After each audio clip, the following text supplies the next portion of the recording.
Hello, and welcome to episode 28 of the Money Talks. A little experiment we started in the middle of the lockdown, and which is now seen 28 founders and funders share their journeys with an audience that keeps on increasing week on week. I am pleasantly surprised with the love and the number of people that have seen the show, and how much they've appreciated the stories that come on board. So today we've got another very interesting story. A young founder with two exits to his name, and now part of what should be a unicorn in the next couple of years.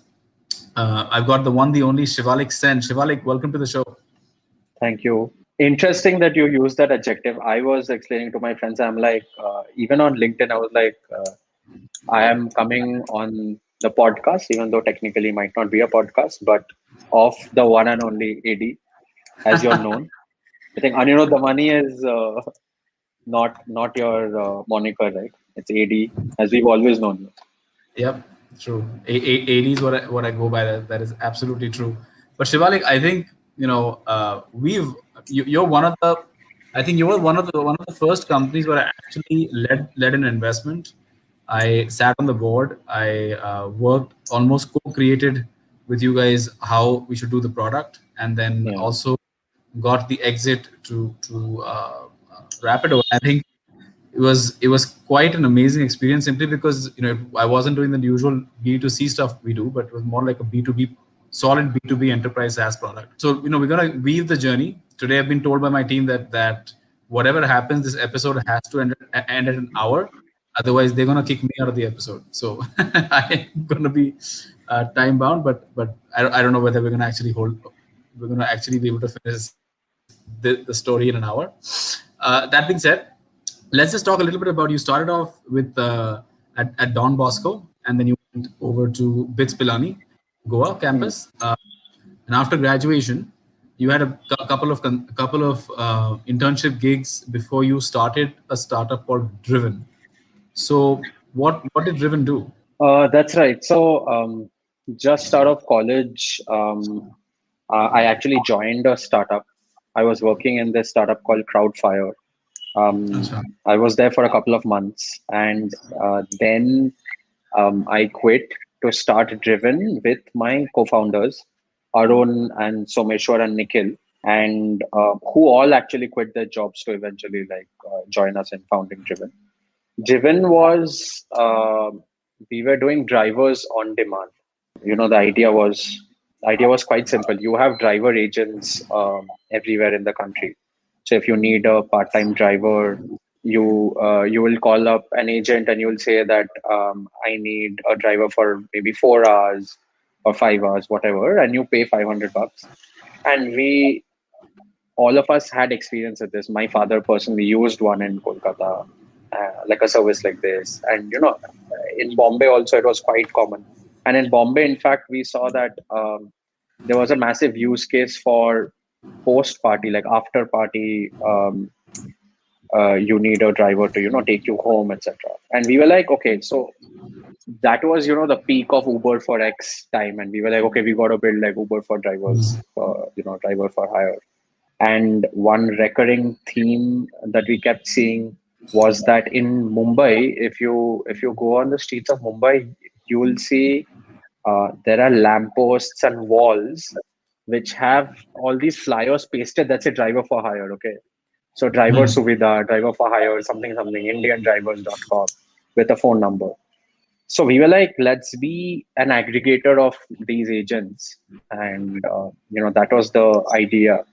That's what we started with.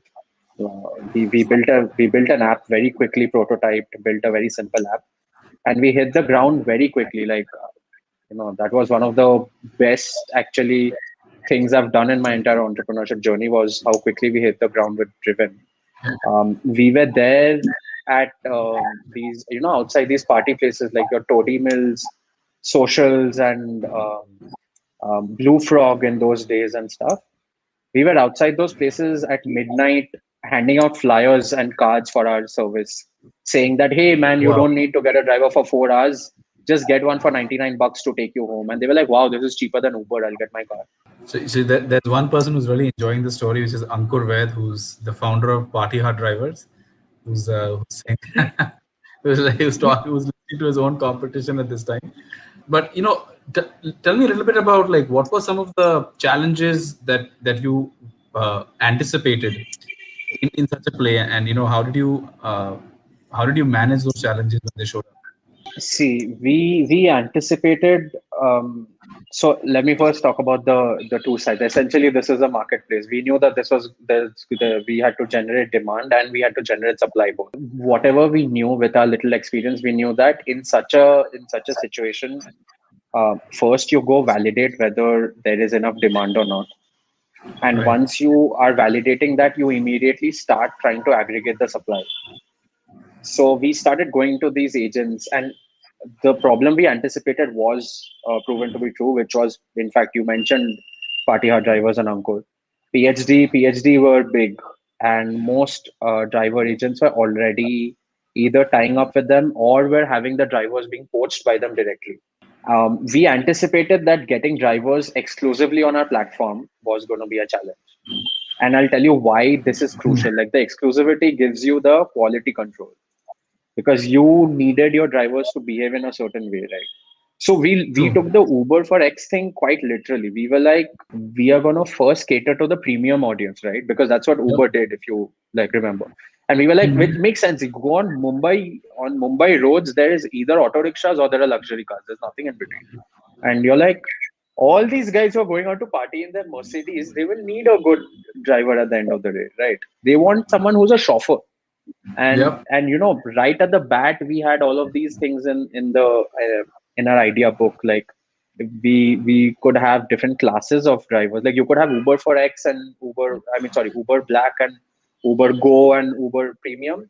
You could easily do that with a driver on demand, where depending on your type of car you could like choose for the driver. The problem we anticipated was that, yeah, signing up drivers would be an issue, but we did not anticipate that it was going to be such a large issue, like getting them exclusive. Where these guys are like, no, I am a gig worker. I go to this agent, but I'm still not tied up with this agent. I go to three agents, and on Okay. top of that, I can still work with party hard drivers. So becoming just the fifth player on the supply side was an issue. Was a challenge. And I think you said something very interesting. You said, how do you manage the quality of of such a play, and for that you need exclusivity because you need to work closely with them. And I think that's where something interesting happened, right? That you started to rate drivers, from what I remember. Yeah, this came about after a brainstorming session between us founders and our mentor. Our data and tech mentor, sort of guru, then was Sandeepan Chattopadhyay. Sandeepanta, Hmm. as he's fondly known, who co-founded Just Dial, was the CTO at Just Dial. So in the brainstorm with him, he was talking about how we could leverage the data. Like, okay, backtracking a little bit, we started giving phones to our drivers again to try and get exclusivity. Right? We were like, t-shirt de rahe. They're like, ye bhi t-shirt de raha. We're like, cap denge. He's like, ye bhi cap de raha. We're like, chal phone denge. Phone to le lo. They were like, हाँ ठीक है, phone रख लेंगे. So the thing was, the phone had our app, and the phone gave us like, we were like, okay, when we call you, you pick up. Otherwise, we take back all of this. The interesting thing was that allowed us to start tracking their data. Or in theory, we were like, we are going to start tracking all of their data. And the idea was that when the customer is giving a rating, we sort of check whether the data tells us that this driver, like the rating matched or not. So, we had a crude idea then that, okay, we could use some of the data on the phone and we could probably verify that this guy is indeed a good driver. See, at that time, everything was basically all the ideas were sort of geared towards stratification. So we were like, okay, we'll stratify these guys, we'll create segments of these guys, the drivers ourselves. So we were like, we need to know who is the best driver. Like, how good are you? How smooth are you as a driver? So that the next time my loyal customer who comes in a Mercedes CLA 200, I'm like, dude, you take this guy. This guy is the smoothest guy. You pay me extra, but you will definitely enjoy his service. And what were the parameters with which you came up with the score? So initially, I think it was just speed. When we started off, we just wanted to monitor speed. And then we sort of started digging deeper and we realized that so speed can be done just through the GPS, right? It's a function of speed is a derivative of location. So you could do like a single derivative and get speed, although not accurately, but in theory you could. What we then realized is that we could do acceleration, we could do braking, we could do turning, and most importantly for Mumbai and for Indian roads, we could do bumps and potholes, like hard bumps and Wow. potholes. All from a phone. Was this, how expensive was this phone supposed to be? No, no, Do not really expensive. Like any decent phone above maybe 6,000 bucks. Like the cheapest phone we worked with was a Micromax A1, which was retailing for 4,800 at that time. There was one challenge that we needed the phone to be stationary. So stationary, and then you calibrated it so that it knew that okay, this is the direction that I'm going in. So maybe the I first see. few minutes of a ride we would miss. So you had a bunch of people also working with you. I think Someshwar, Nikhil, Arun, Yeah, and how did you meet these guys? we were basically like we were like our band of brothers. We met in college. Okay, and we go back a long way. We met pretty much within the first week of college. All of us turned out to be living in the same hostel, same wing, Wow. almost next to each other, like one room apart, two rooms apart, like that. And we all had different interests in college. We were part of the same larger friends group, and somehow it clicked. Like after college, when we started talking about starting something, I was actually very close to Someshwar, and I was constantly like talking to him. Somesh and Arun was at that time. He was in fact working in this really cool startup. He was working in this startup called Send, which was IIT Bombay Acha. founders, and he was handling operations there. And they were doing really well. Okay, this was like again heights of your tiny owl era, right? Like, lots of money in IIT Yeah. Bombay. क्या करेंगे? Like sub free कर देते. Like, but these guys are doing good, and he was handling ops, and he was handling like a lot of orders, liaising with B2C, B2B, everything. So I was like, Someshwar and I were like, okay, yeah, Arun, we have to get this guy will do like all ops related everything. So we got Arun, or Gandhi, as he's fondly known to us, Gandhi, on board. And Gandhi was like, guys, like we need to do some sales marketing. Nikhil is the best guy. And Nikhil was working in Zepho in Bangalore. So he was a BD manager there. So it was right up his alley. Used marketplace. So we convinced Nikhil. We were like, dude, leave your job. It's not worth it. Come back to Bombay. And he was in Bangalore. He had just moved. Okay, he had just taken a house and everything. We came down to Bangalore. We literally like dined and wined him. Like we fed him food, we got him drunk, and we were like, now come. He was like, okay, fine, I'm in. So that was 2015, and yeah, we were together till 2018 end. So Right. 4 years of entrepreneurship together, and before that, we knew each other for 5 years. So And I think somewhere along this driven journey, right? I think you guys were at 9, 10 months into this. That's when we met, and I remember you guys pitching me this idea, and yeah, and I think I found everything not so interesting except for one thing, which was your driver score. And I was like, how are you doing this? I just remember asking you, and then the entire conversation just completely changed into a whole different yeah. direction. Uh, so what was that like? I mean, we met through Venture Catalyst, or was it why did we catch up? Well, was that it? Yeah. What was that like? Yeah, I think we still talk about that meeting sometimes. Like sometimes when well, not recently, but like in recent memory, like when we've still been, like in the whole acquisition phase and all, when, we've been working closely together, we've been like, वो AD ने मतलब जीना हराम कर दिया यार उस दिन क्यों मिले थे and sometimes we will like damn हाँ उस मिले थे इसीलिए वो आइडिया पे आए थे. So it's like, very, very love hate that first meeting or recollections with you. Yeah. I'll tell you why. We walked into that room so it was the Venture Catalyst pitch, as you said. We were already highly referred at Venture Catalysts, and we were quite sure that we were going to get some money from there. They had two rounds. The first was a larger pitch to like the whole thing. And then there was that close vetting with some 10 or 12 of y'all, right? Yeah. So in that close vetting wala thing, I think nobody else had as many questions. People were like, हाँ हाँ ठीक है B2C कर रहे, चल जाएगा, smart founders है बीच से हो जाएगा. And we had a good team also by then. Like a lot of like Arun had pulled some really good folks, like his childhood friends and all, super sharp guys, CA, CFA and all, like people from Cisco and whatnot. We had pulled. So we walked into that meeting. We were quite sure that this wasn't going to get derailed. And I remember it getting completely derailed by your questions. And by the end, when we walked out, I had a headache and I hated you. I was like, my God, if that guy hadn't been there, he would have gotten money by now. And you were basically like, but I have never like, heard this story, by the way. I don't think I've ever told you this. This has actually never come up, but I remember Arun and I were like, we came down and we were grabbing a smoke, like headache clearing wala smoke. We were like, क्या हो गया यार आज तो मतलब अच्छा दिन होने वाला था. But like from the ashes of that meeting, something greater got created, so to say. I We thought that the score idea was something very unique because you did hear a couple of companies like that. Obviously, everybody knew about party hard drivers, but on the tech angle bit, right? That this was something new.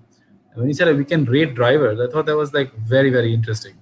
Let me take this question. It's a very interesting one. If that meeting did not turn out the way it did, where would you have been now? Very good question. That's a tough question. I'm not sure. I mean, I'll tell you what would have happened. We would have raised money with Driven, and we would have basically gotten into a price war eventually with Driver's Cart and DriveView, because there were two large players in that space who were doing the exact same thing, like app based.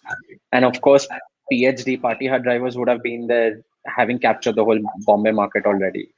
So eventually, it would have gotten into, we would have been into the raise and burn mode. I can foresee that much. Difficult to say, like, would have depended on our execution, marketing, pivots, and whatnot in terms of where we would have actually ended up. But yeah, definitely, like, would have spent at least, what, 2, 3 or more years working on Driven. Probably fighting for a smaller slice of a mature market. It's always been difficult. Again, we're doing another venture in which we're having to manage drivers. And drivers are not easy to manage, right? And especially because they have many motivations. For them, every rupee counts, versus for maybe some of us, every rupee may not actually count. For them, an extra 1,000 rupees does matter a lot. Anyways, I think after that meeting we had another chat, and then we discussed this whole idea behind the score. I didn't understand the tech, but I did understand that it wasn't something very very simple. So I think then we explored the idea of how do we make that into a business. I think that was the second time we met. I think Arun reminds us that it was Mumbai. You had a flight to catch and you gave us an unearthly time. You had a 9 a.m. flight or something, and you were like, no, maybe an 11 a.m. flight, and we had to meet at some 8 or 8:30. I said this is So want 2 hours together. This is the only time we can probably do it. you had asked us to prepare the driving analytics thing could become a viable business. We did that overnight. I remember the four of us stayed up and we literally did that overnight. And when we met you, I think we had a decent case prepared, entirely sure or convinced ourselves about how big it could be or how important it was. It was more of like an exploration for us ourselves. And we were like, yeah, but this needs to be part of an offering and not the offering itself. Post that meeting, actually, I'm a bit fuzzy. I think you were convinced in that meeting, and you asked us to drop by your office. And I said I would lead the round. I was very Yeah, convinced on the new idea because I think it was a very smart utilization of tech. I think it was the same thing what ZenDrive was doing. we ZenDrive we was we actually didn't even know using about ZenDrive then. We found out and while preparing for the final pitch that there is this $100 million company called ZenDrive. and doing well, right? I mean, they were making, I think, from Uber they're making some 40 cents per kilometer or 40 cents per mile, if I remember. And all the engineering talent was in Bangalore. Data science talent. Yeah, I mean they became a unicorn a couple of years back. So, but let's talk a little bit about like the pivot. It was easy for me because I'm not invested into your idea. For me to suggest you guys should, and like you said, it was a bit of a shock the way it was suggested. What I'd like to know is, was it that convinced you to say, yes, we should pivot. We need to change this, and we need to look at this a different way. It's a good question. So I would put it down to two things. One was, see, most of it stemmed from our experience. It had almost been a year working on Driven. So most of it stemmed from that experience where we realized probably not cut out to work day in and day out with drivers so closely. We were like, we used to live in a single, like a 1 BHK flat in Bandra. That used to also be our office. This was pre getting funded. We used to, from morning to evening, we had a steady stream of drivers coming to our house because the hall of that house was our office.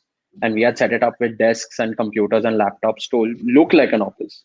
And then if you went beyond the first door, that's where we lived. Now, the drivers who are coming maybe don't know that, maybe they do. But for you, essentially, there is no, and this is true for most founders, there is no personal life anymore.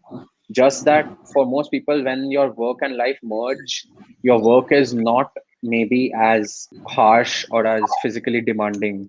And by physically demanding, I don't even mean like we were doing physical labor, but the fact that we were physically meeting with drivers from morning to evening, it was way harder than we had imagined. Like you said, managing drivers was so difficult. So we were constantly questioning ourselves that did we just bite off something more than we can chew? Are we sure we want to do this? Because we had more, bad days than good days when dealing with these guys. And there were certain instances that completely, convinced us that, okay, maybe we don't want to do this at all.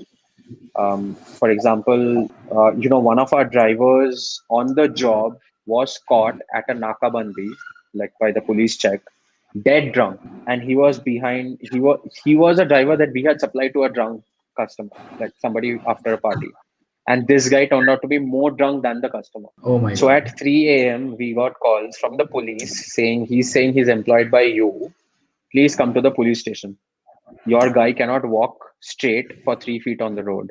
So I mean, yeah, that was a nightmare by itself. Five of us went, like to show some strength and to make sure that we all didn't get beaten up. Five of us went at 3 a.m. because we were like, let's, like, I'm scared to go alone. Like two of us go, we get beaten up. Like let's all. But yeah, Wow. so thinking that, we were like, okay, maybe, like, see, at heart we are engineers, so it means, I mean, we aren't that good with people. Like, you need to be really, really, really good people person when dealing with, say, drivers, or, well, not just drivers, any gig economy workers, right? That was one of the instances for sure. So what happened was, when we started ideating about the driver score thing, and whoever we would talk to, they were also more excited about this. The driver on hire thing was sort of grating on our nerves as well. It was getting difficult. Like ops was getting super difficult. Also, not to mention that it was super expensive. So when you don't have any USP for the supply, you can only have one USP for supply, right? Which is more earnings. Like Yep. till you reach parity with the market, you have to give them more earnings per order, Yep. which meant that we were burning through cash. We realized that unless we raise big, and then we keep raising big, and we kept working the unit economics. Even after meeting you, I remember. So in our house, that in that hall, and before that, another house where we used to live, we used to, everywhere that we used to live and work, we used to have a room called the war room, which is where we would like work, and we used to have huge whiteboards on the walls and stuff. And we used to have bean bags. So if you wanted to sleep, you slept on the floor on the bean bag, and you go to sleep looking at the numbers on the whiteboard. You wake up looking at the number. So I remember on that whiteboard for nights and nights, Arun, like, doing the math, the unit economics. And no matter how we spun it, it was always like losses. We know we're a B2C startup, like, we're expected to make losses for a while, but at some point it needs to make sense. You need to either know some secret sauce about how to make this work, or you need to have a huge, huge pile of cash to burn, because some scale it will go Not work out. nobody even. But for that, the supply has to get homogeneous at some point, right? I mean, you got to have some way of rating the driver before your rating system came in, like at least some sort of a standard. Vahan, like, so what was that moment? You said, guys, you know what? Maybe this crazy guy is actually making sense. So we should probably pivot, because you guys sold off. You guys sold off the company driver's cart almost instantaneously. What I remember. Yeah. Oh my God. Yeah. So that was our driven team actually. So that's Arun, Aman, Gaurav, Nikhil, and myself. I looked very different, but yeah. And Someshwar is not there. I think This particular photo is from the conference room of Astark Ventures in Bombay. So Hari, who is also on the board of Vahanalytics, was the first ever investor into Driven as well. This was his workplace essentially. So we used to meet there to brainstorm sometimes. And So how the did you guys meet Hari? so Hari is he's a super senior of Bits.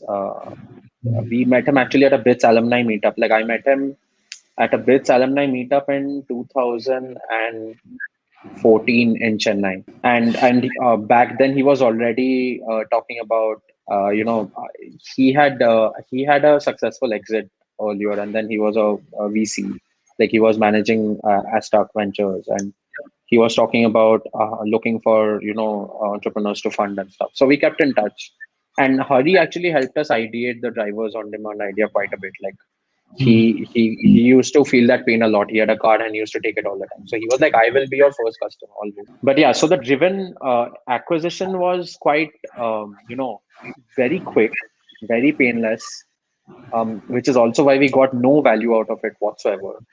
But we were already excited to be working on analytics by then. Like I said, we had a bad couple of months with our supply, and we were like, God, can't do this anymore. It's fine. Let these guys come and take over ASAP.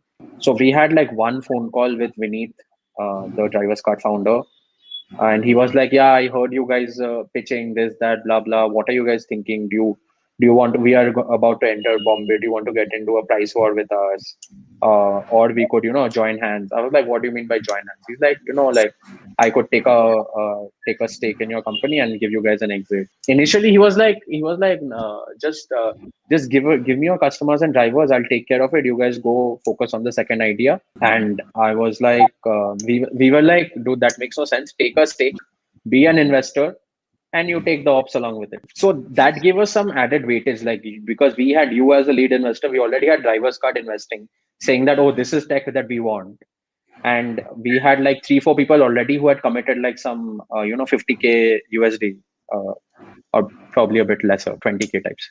That really helped us by the time we went to pitch, if you remember, like Yep. to the larger group, because we were like, yeah, we are looking to raise 150K, out of which we've already raised, I think actually we had raised 30-50K.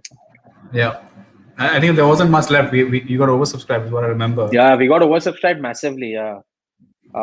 Which was I think one of the lessons, like we shouldn't have let that happen. I mean, I think this is something that you realized as well, right? This was one of your first times where in such a huge group this happened. Yeah. And we didn't have a system of saying no. And I remember you saying that, no, this is like, we have to abide by the rules that we agreed to in the beginning. Like, you have to be honorable about it. And we were literally throwing a tantrum. Like, we felt like special kids. We're like, no, but I can pick and choose. Like, why should I let 40 people into my cap table at Yeah. small amounts? And yeah, I think, obviously lesson learned for me as well. I think it's important to have investors, but having too many small investors never actually works out well for the start. My But you had God. three investors, three very interesting investment styles on your cap table. You had Pranav Marva from ThinkCubate. You Oh, had, yeah. Hari, you had from Astark, and you had me from Artha. Yeah.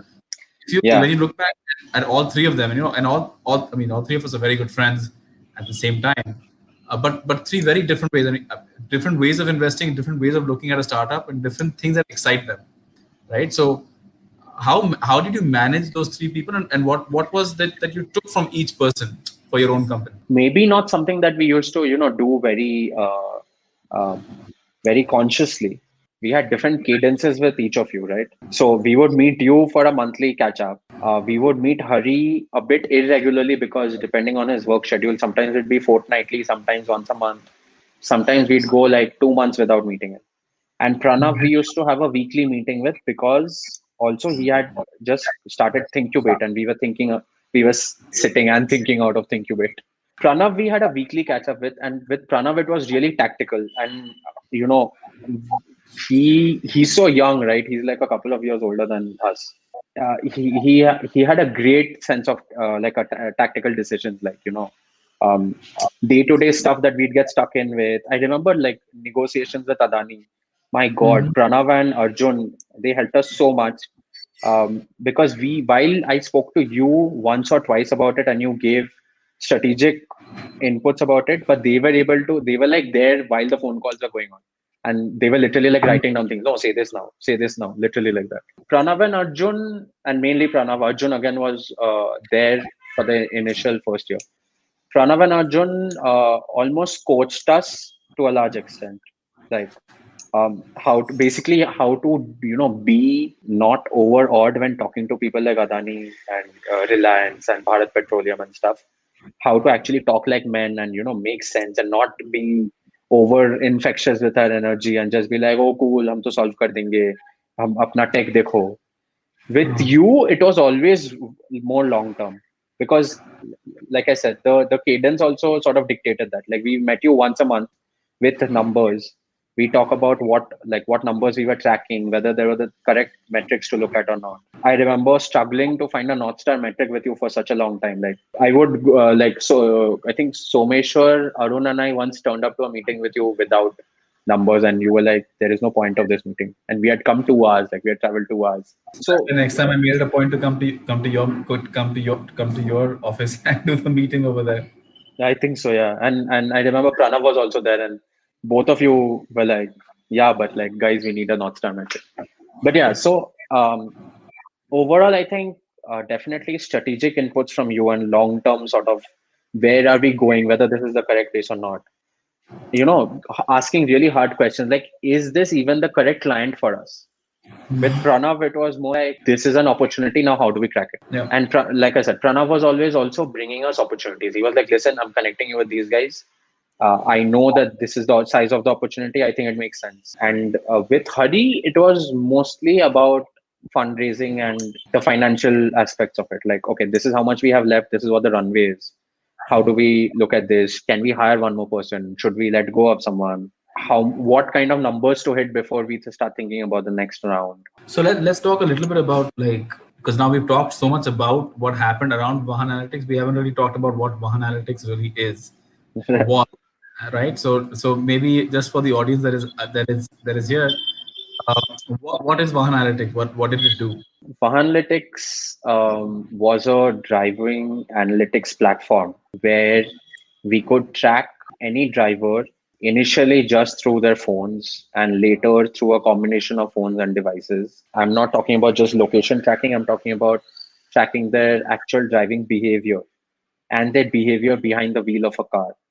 So when a driver is on duty, how well is he driving in terms of speed, acceleration, braking, like I said, sharp turns, bumps, potholes, whether he is distracted and checking his phone or not, whether he's texting, whether he's calling while driving, all of that. And that sort of collated into a SaaS platform, which was sort of a driver management system. One of the things we had in the roadmap and we never really got around to building it was the whole the payroll system for drivers, Mhm. because while we had built all of this and drivers were getting bonuses and penalized according to how they were driving, of course the extension of that is that you start handling their whole payroll, right?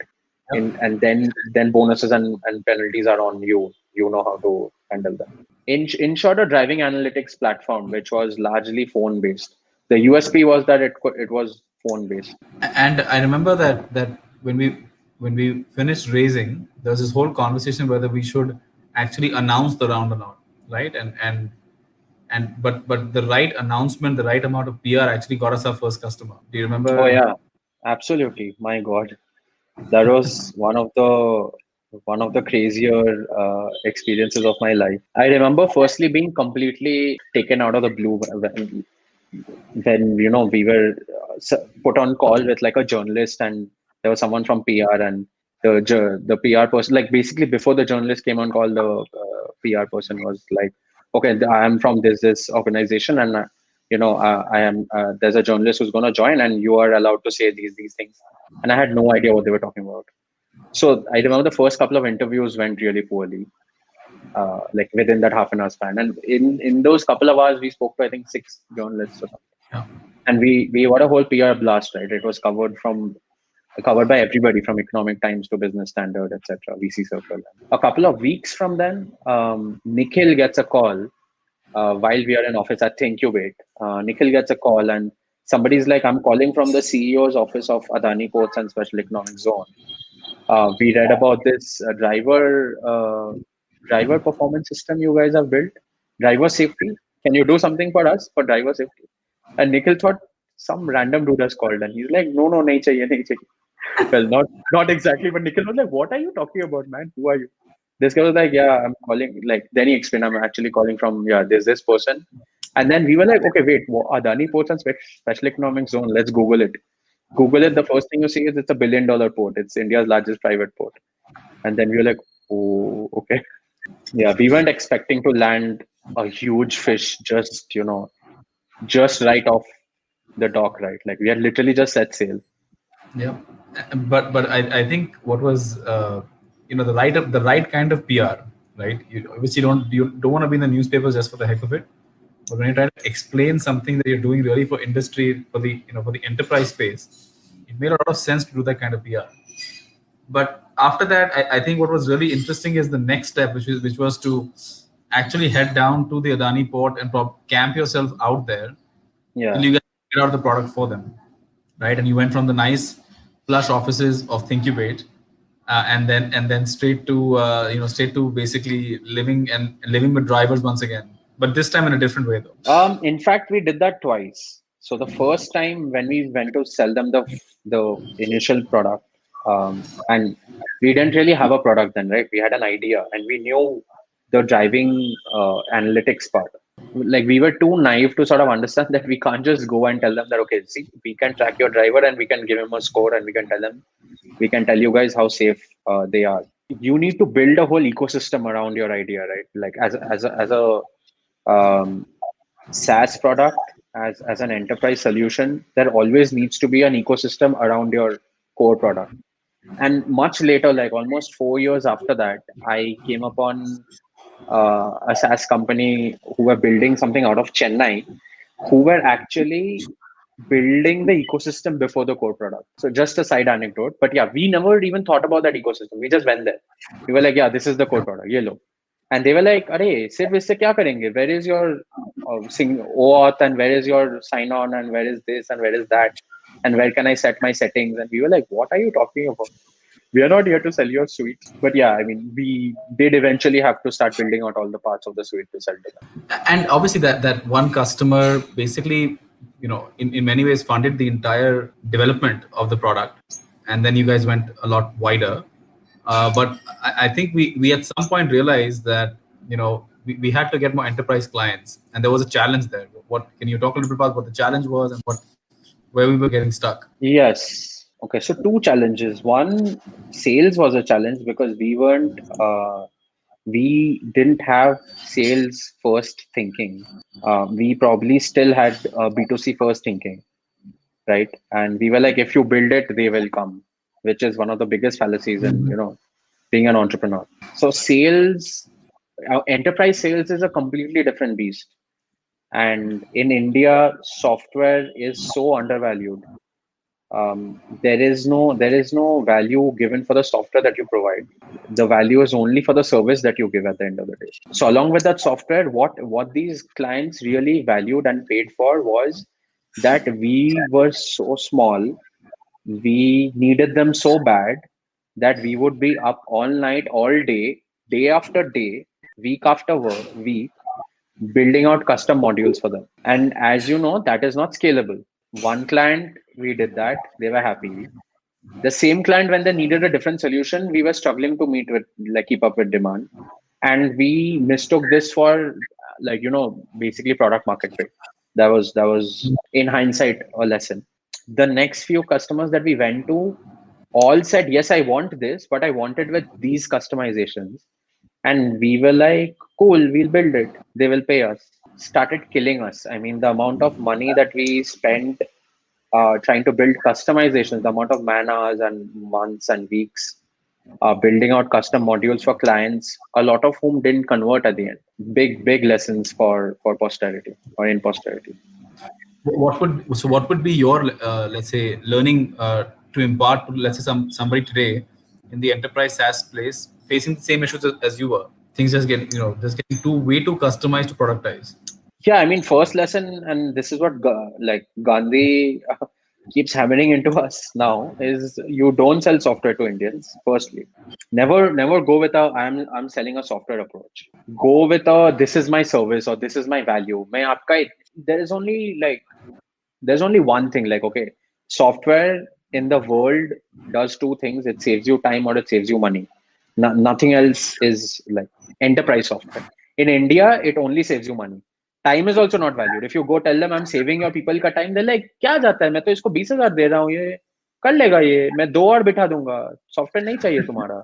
Only if you can save them money very tangibly, only धंधा उसको top line bottom line का जो difference दिखेगा बस. The lesson is if you are selling software in India you have to show how much money you are saving. Like upfront, put it on your dashboard, like in big bold letters.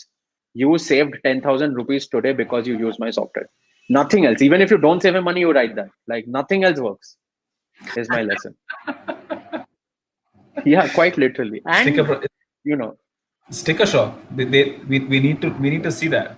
So in the, I mean, so the good thing is I faced a very similar issue with my own father. Right? Two very different management styles in the same house, and you're right. I mean, for him, it doesn't matter why to buy a certain software or how easy it would be to share files, as long as it saves him money, right? As long as the money is saved, it doesn't matter whether you were sharing files using pen drives at this point, right? pen drives. And I was, yeah, exactly, like, absolutely use a pen drive. Why do you need to have a Dropbox folder, or why do you need to use Teams to talk to people? Just pick up the phone.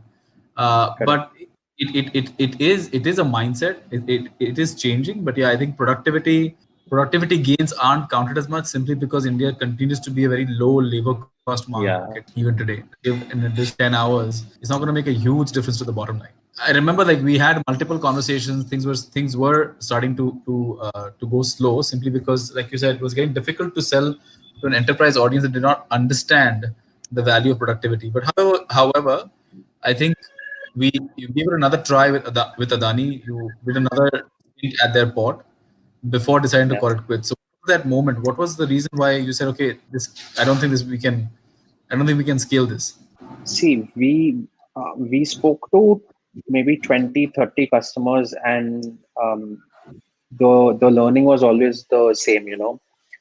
They needed like say a month of development time worth of customizations before they would agree to buy. Yeah. And A, that, and B, doing pilots. So when we went to do pilots with them and we said, okay, see, we are going to track your fleet of drivers and you are going to see perceivably how much better your drivers are getting in a couple of months. Pay us for the pilot. They agreed to pay us. They would pay us for the pilots handsomely, right? But again, what happened was they would expect end-to-end service during those pilots. We were not just software providers for that. They would be like, नहीं तुम जाके driver को समझाओ कि वो क्यों खराब चला रहा है, मेरा मैनेजर नहीं करेगा, मैं अपना मैनेजर को फायर कर दूंगा क्योंकि अब तुम आ गए. सो वी वर लाइक अरे यार इतना हाईटेक सॉफ्टवेयर बना के फिर से आके मैं समझा रहा हूँ ड्राइवर को कि सर ब्रेक मत करो. एंड दैट गाइज लाइक अरे आपको क्या पता मैं 20 साल से गाड़ी चला रहा हूँ. I am like my god full circle आ गए यार 5 साल में. Essentially we were like okay, see, we had all of us had different motivations for being there. Okay, some of us wanted to see scale, some of us wanted to see impact, some of us wanted to be the next Zuckerberg and be a millionaire, etc., etc. We were like, okay, in this space, doing this, it's going to be a hard grind. It's going to be 10 years of this grind before we are maybe 100 crore company, if at all. So Yeah. at some point, we were like, okay, we didn't decide to call it quits. If you remember, the decision was, okay, let's start working with B2C companies. Let's start working with new age startups. Let's start talking to the Zoom cars and the Olas and Ubers, and Rapido incidentally. So we started pitching to them to become our customers. We were like, hey, we piloted with Zoom car, we piloted with Ola, with Uber, everyone. I think Acco was also there. Rapido as well. Ankur was asking a very Acco, similar yeah, question. yeah. So we did think about insurance as a product. Exactly, yeah. We tried working with ICICI Lombard, Aqua Insurance, everyone like Bajaj Insurance. I mean, see, another in hindsight, another thing that I would like to say is the idea itself is not. It's a very noble idea. Firstly, you're trying to actually reduce accidents and stuff. Um, the way we tried to make it business viable maybe was not correct or not easy. However, it was wrongly timed, and timing is so important, right? And I mean, you've definitely seen this. Like you've invested in what 50, 100 companies. I've lost Yeah. track. Like every year, I lose track of how many companies you're looking at and how many you're going through. And you know which of them are successful. And I'm sure the one thing common, or one thing that is common for most of them, is that they get the timing right. And Either you sometimes get the timing right. you may even think the timing is right, and then the market turns right. Something like COVID happens. I mean, I was on a pitch in the afternoon today to a company, and 3 months later, COVID hits, and and the founder says we went from a good to have company to a need to have company. And I was like, that's exactly the difference. That the reason we said no, because I looked through my notes, that the reason we said no was because this was a good to have problem. And I think that played a little bit of what we did with Vahan Analytics as well, was that I think people were just not ready. Today an ACO is much different than what ACO was maybe 2 years ago or 3 years ago Yeah. when we were doing this company. And I think if we were just a year later, maybe a year and a half later, things would have been very different. You know, My honest assessment, yes. Like maybe 2 years. We used to have this joke with our friends in Bombay who used to be like, okay, so everything sounds fine. And what you're telling me is that people are slowly getting there. Regulations are changing, but not quick enough. Like you guys won't survive the regulations changing because the IRDA changed like once in 5 years. We knew the change is going to come. We just didn't know if we would be alive by then as a company. and also And our friends would be like, we were done before Geo became big, right? I think yeah. Geo catalyst. Geo had just either Geo had happened a year earlier. I think things would have been very different. Yeah, you're right. We had a little bit of overlap with Geo, but the thing is, like you said, if Geo was already big, we would have been betting much larger on B2C first rather than trying to go B2B. So then, tell me about. Let's talk about a little bit about this Rapido transaction and what are you guys doing over there now? What was it like to finally hang the boots, say we have to look through a new exist in a new bottle. Okay, the Rapido thing, happened because Hari had introduced us to Arvind and the Rapido team back in 2016, and we had tried piloting with them back then. But we were both in such nascent stages, like the Rapido app. We couldn't integrate our SDK with the Rapido app because the Rapido app was also really unstable at that time. Cut to 2019 when we met them, they were just starting to slowly go up. Okay, so they like when I say slowly go up, I'm saying in hindsight, looking at where we are now. But back then, when we started talking to them, they were doing X number of rides a day, which wasn't a very impressive number. It wasn't like, oh my god, how kind of number. You were like, yeah, okay, given how much you guys have raised, one would expect you to be here. The like we had a really good connection with the founders. Like when we met them again after so many years, they were like, okay, listen, we don't have a data team. So I mean, we pitched to them saying you need driving analytics for your bikers. Bike pe to accidents are even more fatal. And we had a whole round of discussion with them. They were like, fine, give us a solution, we will buy it. We were like, we don't have the solution for bikes yet. You pay us, we will build it for you. They were like, we can't pay you to build a solution and then you will go shop it and give it to the rest of the market. So then we were like, okay, then buy us. That got them thinking. They were like, okay. And then they were like, okay, so I will buy you guys, but not just for safety, because safety is a small part of what I'm looking for. In truth, I have a larger need, which is I need people who understand data because I don't really have a data science team at all. We were too busy building a startup and building a company, a viable company, to actually have learned what it means to build a data science first organization, or rather a data science team as such, right? Because we had data science was one part of our team that was giving the insights and the analytics, but we had so much more, right? As a startup founder, you have to like know all of Yeah. this. I think they did look at it through that lens, and they were like, okay, so these guys are going to come with some of their devs, and we will get a team that can hit the ground running, that understands business, that know the importance of delivering results and all your usual startup entrepreneurship sort of experience driven factors. And I think that was what basically made sense for them. Having said that, they knew that obviously they have to still invest in letting us hire, letting us build out a team, get more people. And they asked us honestly, they were like, what do you think? Like from a data first point of view, do we hire, like, do we look and hire like a leadership role from somewhere in, like, in the industry? And both, we were like, absolutely, yeah, because we have learned one side of, you need somebody who's like really been razor sharp focused on data as well after you. So yeah, we had a long round of negotiations with them. So I know we're And coming to the end of our time, but yeah. last questions that I have, and I think some of that also coming from the audience. I think sort of Ghosh asks, what are some of the data science problems you're solving at Rapido? We are solving a whole range of problems: retention, acquisition, cost optimization. All of these are there. These are common across all organizations, right?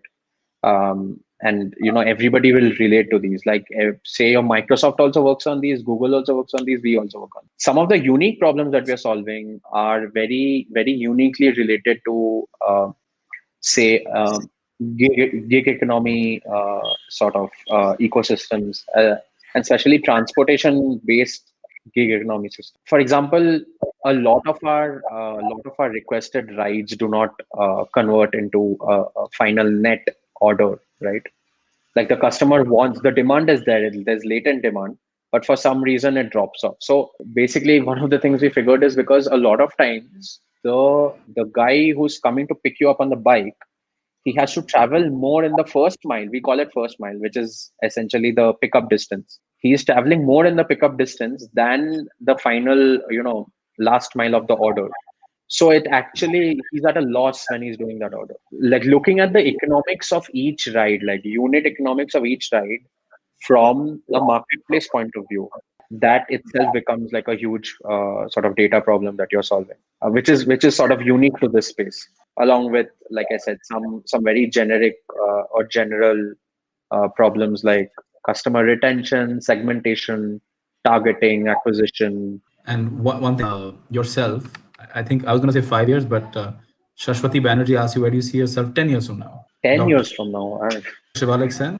dude, 10 years is, I don't, I cannot honestly see 10 years ahead. 5 years ahead, I would like to be working on some very relevant and pertinent problem statement for sure.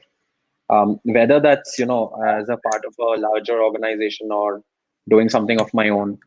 I have realized one thing, like the whole entrepreneurship thing is, that bug can be sort of fixed, as long as you have ownership. Wherever I am 5 years, 10 years from now, I would like to have ownership and, accountability for what I'm working on. No, great. Thanks so much. I think Shivalik, that comes to the end of our. I know there was a lot more things to talk about. There's so many more moments during that journey, because if you remember, we started actually by tracking bikes and not cars, and we decided to pivot to cars. So there were so many pivots that we Yeah, because bikes, unfortunately it was too hard. it's too hard. Yeah, there's just too much noise. I remember seeing the graph and like we just can't make sense of this. But let's move on to rapid fire. This is the part of the overall flow that you obviously are not aware about. So I'm going to ask you a quick series of 10 questions, whatever first comes to mind. And in meanwhile, if there's anybody else asking questions, we'll take them right at the end. So let's get started. First question is the Peter Thiel question. One thing that you know to be true, but very few people agree with you on this. Most drivers that you interact with on a day-to-day basis, cabbies, bike drivers, delivery boys, etc., they actually have a notion of, how the customer sees them, and they're not, sort of bad people, which is why I interact with them very differently than how most people interact with them. You can actually talk to them and have a human conversation with them, rather than, I think, what most people want to do, which is not have any kind of interaction with them. And the lesser interaction you have with any gig worker, the happier you are, right? But oftentimes you sort of understand the nuances of their business and what drives them to behave like that or be like that if you talk to them a bit. I think some of the most insights about what kind of products we should be building, even from a fintech or a enterprise tech angle, you can understand by speaking to some of these guys. One piece of Yeah. advice to founders about fundraising. I think you've got. Sorry. I missed that. One piece of advice. to founders about fundraising. Fundraising, okay. So be see if you are working on something that you're sure about and passionate about, and there is a that there is a large market for fundraising will happen in due time. Don't divert energies from actually building what you're building for just for fundraising. And like That's very a sort of add on to this is as first time founders, most people will sort of be like, okay, fundraising is it. I have raised money, now my job is done. Your job starts after you fundraise. Okay.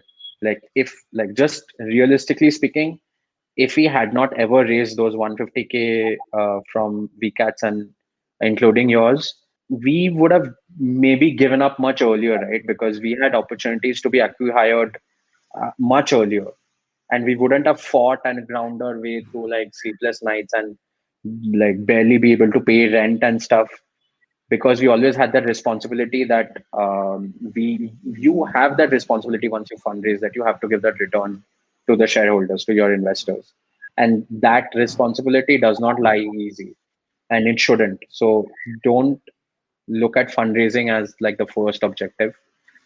Almost look at it as a necessary evil. Who's your favorite superhero? Favorite superhero? Batman, because he doesn't really have any powers, but he's still like, kicking ass with the rest of them. Scaling before profitability or profitability before scaling? What do you choose? Depends. B2B profitability before scaling, B2C scaling before profitability. Yeah, I think it's very good advice. I think it is important B2C to get at least your beachhead before you start thinking about profitability. If you could pick the brain of one person for 24 hours, ask them anything you want, who would it be? I heard if I could pick the brain of anyone for 24 hours. I'm not sure if there's anything after that. But if that is the question, then I'd say Bill Gates, because he's built one Shivalik, of did the you get my most. question? Yeah, could you hear me? I just started. Shivalik, the question is if you could pick the brain, sorry about that. If you could pick the brain of one person for 24 hours and you could ask them anything you want, who would it be? Yeah, so I just started answering that. Bill Gates, because he built quite possibly one of the largest organizations, largest, most perpetual and infinite organizations ever, starting from being just, builders of software, scaled amazingly well into a leadership role, and got so successful that that company had to be broken up by the US government and stuff. And even after that, he continues to be a thought leader in, say, solving some of the most important problems facing the world right now. And he really seems like a nice guy in all his interviews and stuff. So, Bill Gates. What's one thing you would like to change about the Indian startup ecosystem? I think it's something that is changing already, which is great to see. This is something that I used to feel myself while a couple of years back. The bias towards having people from premier colleges in your team, and I'm from BITS, which is considered a premium college, and recently on Twitter there's been so much chatter about how BITSians are great. Some of the smartest people I've worked with, haven't been from any well-known engineering college as such. On that note, an extension of that is, I think, a bit more diversity in teams, I think, would be good. Like all startups tend to be like just engineers or MBA grads. Yeah, actually, hiring people that don't look like you or talk like you, that is such an important part of being an entrepreneur. Yeah. You Yes. know, are you a morning person or a night person? I am a night person trying to become a morning person. And are you hiring in your team at Rapido? Absolutely. Yeah. We are hiring in whoever is watching this. We are hiring for product people, data scientists, data analysts, data engineers, big data engineers, ML engineers, developers. Anything you can think of, we are hiring for pretty much. And what should that person bring to the table? And how can they reach out to you? Reach out to me on LinkedIn, definitely. Drop me a note wherever. What you should bring to the table is you should be responsible enough, be accountable, and be driven. Like we cannot in a hypergrowth startup, you don't have time to coach people and handhold people. So even if you do not have the skills, but you know that you can learn fast, be ready to put in that effort and learn, and then just basically drive yourself towards the results or towards the targets that we'll set. It sounds like, very cliched startup trope, but it's very true. Most startups, I think, will agree. Last question: three books you would recommend to founders. Three is okay. Definitely Zero to One, Peter Thiel. The hard thing about hard things by Ben Horowitz, Yep. because it'll connect with you on an emotional level when you're having bad days. And you should always, I feel like you should always read a bit of science fiction, because or any kind of fiction. Science fiction is my favorite. Um, Fiction helps you be creative and think of things that are not true and how you can bring them to life. So whatever is your fiction of choice, whether it's Harry Potter or Isaac Asimov, whatever. I personally recommend Isaac Asimov. He's my favorite science fiction writer of all times. If you want to start with I, Robot, which was a very famous movie as well. No, that's great. I mean, Shivalik, like I said, there were so many topics to cover, and I Yeah, think we somehow have meandered our way through finishing all, at least touching upon most of them. We'll have to do another talk in the future to go through the remaining parts of our story. But that being said, thank you so much for being on the show. I think your journey. Not every startup journey has to be massive to learn a lot from it, right? And I think regardless of even if Rapido does not turn out to be a unicorn, or wherever we land up, I think your journey is so interesting because it teaches so much about B2C, B2B, B2B2C, and and just staying at that job, right? Eventually, like you said, you came a full circle, came back into dealing with drivers again, but just trying to figure out the problem. And I think that I've really enjoyed working with you, very closely for the 3 years, 3.5 years we were doing Vahanalytics together. And ever since we met in Bangalore before the lockdown a couple of times, grabbed a few beers, and it's always exciting to hear you and Someshwar talking about all the problems you guys are now solving at Rapido. So thank you very much. Really enjoyed the likewise. conversation like always. Just stick around. I'm gonna say bye to everybody else. Bye everybody. Shivalik, any final words before we shut for the night? Thank you so much. I had a really fun time. I knew this was going to be a fun chat, and I knew there were some stories that we wouldn't have exchanged before, even though, we've spoken a lot. Yeah, so next time, I mean, always looking forward to hosting you. Whenever you're down here or we are in Bombay, I think we'll have a great time catching up. Like I said, in a month you'll figure out that I'm going to be in Bangalore a lot more often than you think. So Mm, I'm with looking that, forward guys, to that. That sounds good. thanks a lot. See you guys next week with episode 29 and another founder that we'll be having a chat with, Shivalik.